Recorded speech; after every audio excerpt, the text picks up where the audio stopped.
ক্রিকেটটাকে যদি এরকম অরিক্স ক্রিস্টাল ওয়াশের ক্ষমতা থাকতো, একটু ধুয়ে দেওয়ার, পরিষ্কার করার, আবর্জনা মুক্ত করার, বিতর্ক মুক্ত করার, আমার কাছে মনে হয় সেটা খুব দারুণ হতো।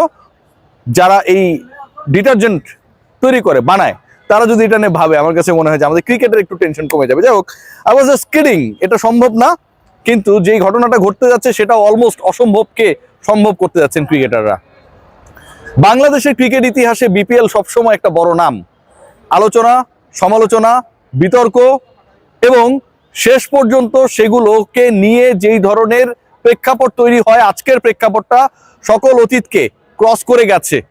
আজকে যে অবস্থা তৈরি হয়েছে, আজকে যে সিচুয়েশন তৈরি হয়েছে, এই সিচুয়েশনটা is very unexpected from the part of Bangladesh cricket board. Why I am saying like this, আমি যাচ্ছি যে আলোচনায়।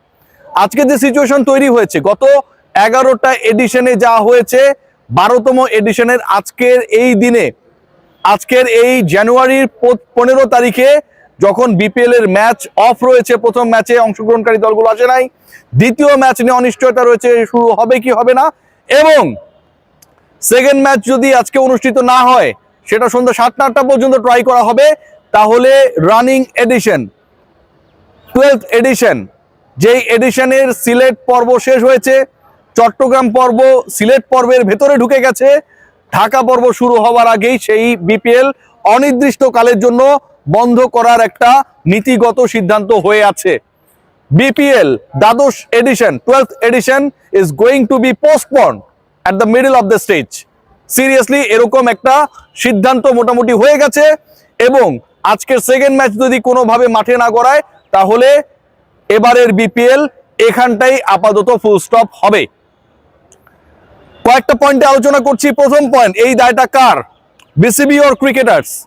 প্রথম ব্যাপার যেটা, সেটা হচ্ছে অতর্কিতে আপনি ক্রিকেটারদের সম্পর্কে বাজে মন্তব্য করলেন।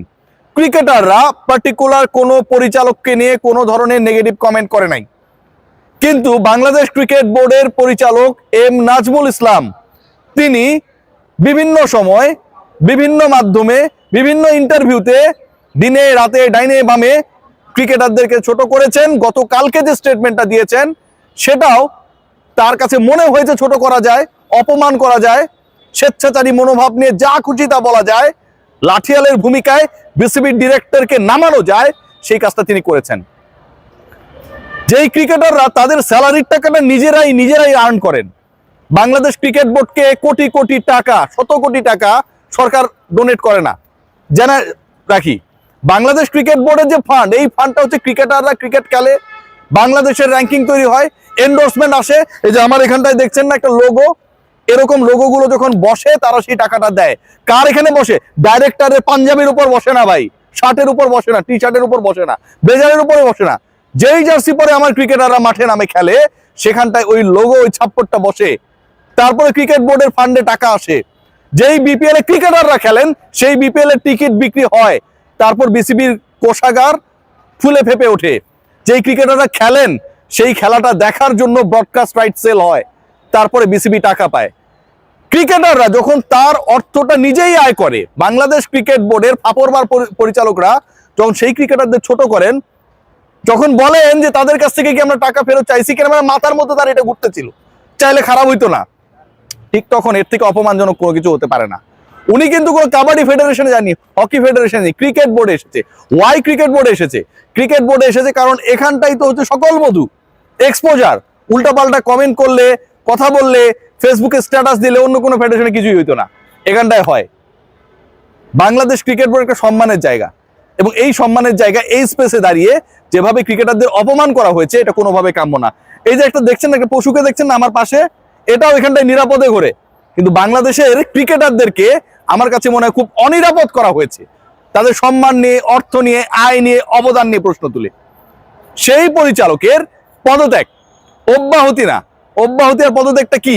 আপনি আপনার দায়িত্ব থেকে অব্যাহতি দিয়েছেন ফিনান্স কমিটির চেয়ারম্যান থেকে, অমুক কমিটির ভাইস চেয়ারম্যান ছিল, এগুলো চলবে না। ক্রিকেটাররা জানিয়ে দিয়েছে তাকে পদত্যাগ করতে হবে। তিনি পদত্যাগ করলেই তারা কেবল মাঠে নামবে। এবং এই কথাও ক্রিকেটাররা বলেছে, ধরেন আমার প্রিয় একজন ক্রিকেটার অথবা ক্রিকেটাররা যা বসেছিলেন, যে আমাদের কাউকে যদি বলা হতো যে ভাই তুমি না খেললে বাংলাদেশের ক্রিকেটটা সুন্দর হয়ে যাবে, আমি চলে যেতাম। নাজমুল ইসলামের ভাবটা কি? ক্রিকেট গল্লায় যাক, ক্রিকেটাররা মাঠে নামলে নামবে, না হলে না, উনি ওখানটায় থাকবে, উনি ওই চেয়ার ধরে থাকবে, মাঠে ক্রিকেট থাকবে না, ক্রিকেটাররা খেলবে না, বিপিএল বন্ধ হয়ে যাবে, কিন্তু তিনি তার চেয়ারে বসে থাকবেন। মারহাবা মারহাবা, না মারহাবাই বলতে হয়।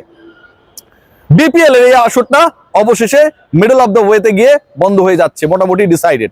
কারণ সেকেন্ড ম্যাচ যদি হতে হয়, ক্রিকেটাররা বলেছেন তাদের আনুষ্ঠানিক সংবাদ সম্মেলনে, একটু মনে করিয়ে দিই, সেখানটায় কাউকে জোর করে আনা হয়নি। প্রথম কথা যেটা, অনেকের এইভাবে ছবি, এরকম ছবি, দাঁড়ায় থাকা ছবি, পোস্ট করে করে দেখানোর চেষ্টা করছেন এদেরকে ধরে ধরে আনা হয়েছে। কাউকেই ধরে আনা হয় নাই। সকল লেভেলের সকল টপ ক্রিকেটার, 3 ফরম্যাটে 3 ক্যাপ্টেন, চাইলেই সবাইকে ধরে আনা যায়, এত সহজ। এই এম নাজমুল তো বর্তমান সরকার ক্ষমতায় আসার পর, অন্তর্বর্তী সরকার ক্ষমতায়িত হওয়ার পর যে বোর্ডটা হয়েছে সেই বোর্ডের ডাইরেক্টর, রাইট? ক্ষমতা তার মানে সরকারের কাছে। কে এমন সরকারের থেকেও বেশি শক্তিশালী হয়ে গেল যে 3 ফরম্যাটে ক্যাপ্টেনকে হাত ধরে টেনে হিসড়ে সংবাদ সম্মেলন নিয়ে আসলো? পসিবল? পসিবল না ভাই। আপনি যখন ডিগনিটিতে আঘাত হানবেন, আপনি যখন এই ক্রিকেটারদের টাকায় 5 স্টারে থাকবেন, প্রথম শ্রেণীতে ভ্রমণ করবেন, $400 মতো টিএডিএ নেবেন, আবার এখানটায় দাঁড়িয়ে তাদের অপমান করবেন, এটা কোনোভাবে অ্যাকসেপ্টেবল না, কোনোভাবেই না।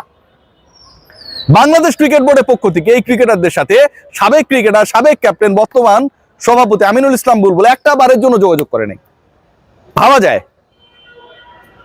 আজকে এই ক্রিকেটারদের সাথে ক্রিকেটাররা আনরেস্ট করছে, স্ট্রাইক করছে, খেলবে না ডিসাইড করছে, সবার আগে যোগাযোগ করার কথা ছিল যেই মানুষটা বিসিবির পরিচালক এবং সভাপতির আগে একজন সাবেক ক্যাপ্টেন, সাবেক ক্রিকেটার, জাতীয় দলে সার্ভ করেছেন, প্রথম টেস্ট খেলেছেন, সেই আমিনুল ইসলাম বুলবুল একটা বারের জন্য যোগাযোগ করে নাই।